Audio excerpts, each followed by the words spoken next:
Hello students. चलिए geography chapter 2 agriculture के MCQs का पार्ट 2 करते हैं। First question is a short season between the rabi and kharif season is known as. Rabi and kharif season के बीच एक छोटा सा सीजन आता है, उसे हम लोग क्या बोलते हैं? हमारे ऑप्शंस हैं ऑस, बैरो, ज़ैद या इनमें से कोई भी नहीं। तो हमारा करेक्ट आंसर है ऑप्शन सी, ज़ैद। ठीक है, next question is important non food crops of the country are. Country की जो इम्पॉर्टेंट नॉन फूड क्रॉप्स हैं वो कौन सी हैं? हमारे ऑप्शंस हैं tea and coffee, millets and pulses, cotton and jute या इनमें से कोई भी नहीं। तो करेक्ट आंसर है option A, tea and coffee are the non food crops of the country. Now, next question is, what is the main food of the eastern and southern part of the country?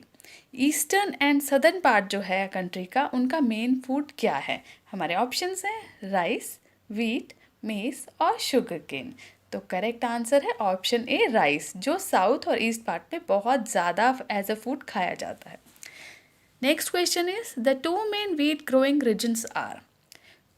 Wheat growing के two main जो regions हैं वो कौन से हैं? हमारे options हैं the Ganga Sutlej plains and the Deccan trap, second north eastern part and eastern coastal plains, third Deccan plateau and western coast, and last इनमें से कोई भी नहीं। तो हमारा करेक्ट आंसर है option A, the Ganga Sutlej plains and the Deccan trap. Next question is wheat requires annual rainfall between. Wheat की production के लिए कितना एनुअल रेनफॉल चाहिए होता है हमें? हमारे ऑप्शंस हैं 50 and 75 centimetre, about 200 centimetre, 200 to 300 centimetre या फिर लेस देन 20 सेंटीमीटर। तो करेक्ट ऑप्शन है option A, 50 to 75 centimetre rain is required for production of wheat. Next question is which state is the largest producer of bajra. बाजरा सबसे ज़्यादा कौन से state में होता है? हमारे ऑप्शंस हैं राजस्थान, महाराष्ट्र, गुजरात और हरियाणा। तो करेक्ट आंसर है ऑप्शन ए, राजस्थान, जहाँ पे बाजरा बहुत ज़्यादा प्रोड्यूस होता है। Next question is which is the right condition for the growth of मेज। मेज की ग्रोथ के लिए राइट कंडीशन क्या है? चलिए ऑप्शंस देखते हैं। Option A, temperature between 21 to 27 degree Celsius and old alluvial soil, temperature between 17 and shallow black soil, temperature of 25 and 200 centimetres of rainfall या इनमें से कोई भी नहीं। तो मेज़ की ग्रोथ के लिए हमें जो कंडीशन चाहिए होती है वो राइट है option A, temperature between 21 to 27 degree Celsius and old alluvial soil. चलिए नेक्स्ट है which of the following crops is a major source of protein in a vegetarian diet. अभी हमारे यहाँ पे वेजिटेरियन जो डाइट है वहाँ पे प्रोटीन का मेजर सोर्स क्या है? हमारे ऑप्शंस हैं वीट, राइस, पल्सेस और ऑयल सीड्स। तो इसका करेक्ट आंसर है ऑप्शन सी, पल्सेस। जो लेग्यूमिनस जो प्लांट्स होते हैं वो हमारे प्रोटीन के मेन सोर्स होते हैं, major source. Next question is which of the following is not true for pulses. Pulses के लिए इनमें से कौन सी बात ऐसी है जो सही नहीं है?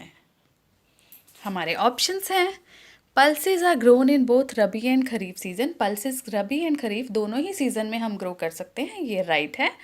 पल्सेस आर लेग्यूमिनस क्रॉप्स, ये भी बिल्कुल ठीक है। हमने यहाँ बताना है जो नहीं है करेक्ट। तो नेक्स्ट है they are grown in rotation with other crops, ये दूसरी क्रॉप्स के साथ रोटेशन में यूज़ करते हैं पल्सेस की क्रॉप को, ये बिल्कुल सही है। क्योंकि बीच बीच में जब हम दूसरी क्रॉप्स ग्रो करते हैं तो जो पल्सेस है, जो लेग्यूमिनस क्रॉप है, वो नाइट्रोजन फिक्सेशन से सॉइल की क्वालिटी को इंक्रीज़ करती है। तो ऑप्शन डी है pulses require intense irrigation facilities, ये हमारा करेक्ट आंसर है। मीन्स ये इनकरेक्ट है रिलेटेड टू लेग्यूमिनस क्रॉप्स के प्रोडक्शन में, क्योंकि पल्सेस के ग्रोथ के लिए हमें इरिगेशन नहीं चाहिए होती। तो हमारा करेक्ट आंसर है option D, pulses require intense irrigation facilities. ये पल्सेस के इस कंसर्न में देखा जाए तो बिल्कुल रॉन्ग है। चलिए नेक्स्ट देखते हैं which of the ideal condition for the growth of sugar cane. Sugar cane की ग्रोथ के लिए आइडल कंडीशन क्या होनी चाहिए? हमारे ऑप्शंस हैं temperature of 21 degree Celsius to 27 degree Celsius and annual rainfall between 75 centimetres and 100 centimetre. ठीक है, चलिए वो बोल रहे हैं या तो टेम्परेचर है वो 21 to 27 डिग्री सेल्सियस चाहिए और रेनफॉल हमें चाहिए 75 to 100 सेंटीमीटर्स।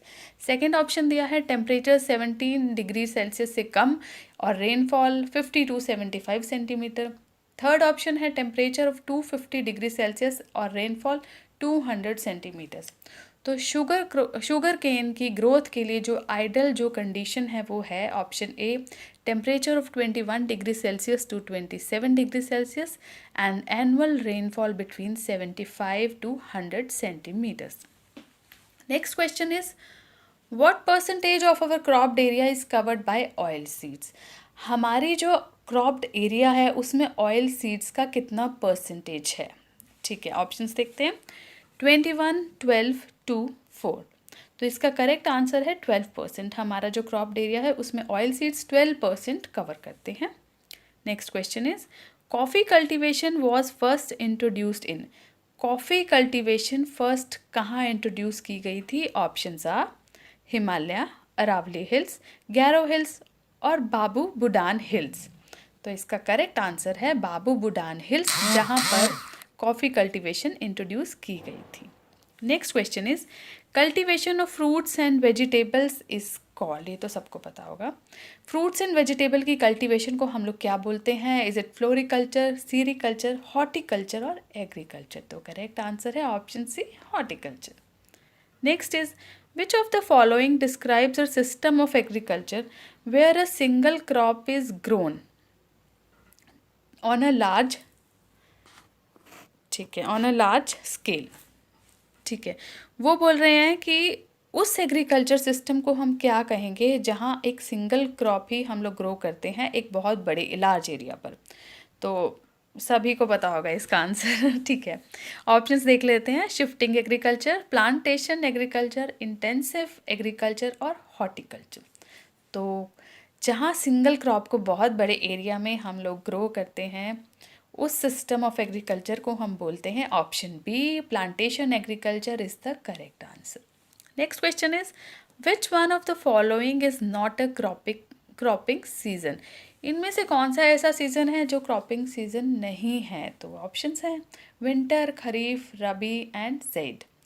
तो राइट आंसर है ऑप्शन ए, विंटर, जिसे हम क्रॉपिंग सीजन नहीं बोलते। हमारे जो तीन सीजन्स हैं वो वही रहते हैं, रबी, खरीफ एंड ज़ैद। चलिए नेक्स्ट देखते हैं। Which of the following crop is known as golden fibre. कौन सी क्रॉप को हम गोल्डन फाइबर बोलते हैं। Options are wheat, rice, groundnut और जूट। तो करेक्ट आंसर है ऑप्शन डी, जूट, जिसे हम गोल्डन फाइबर भी बोलते हैं।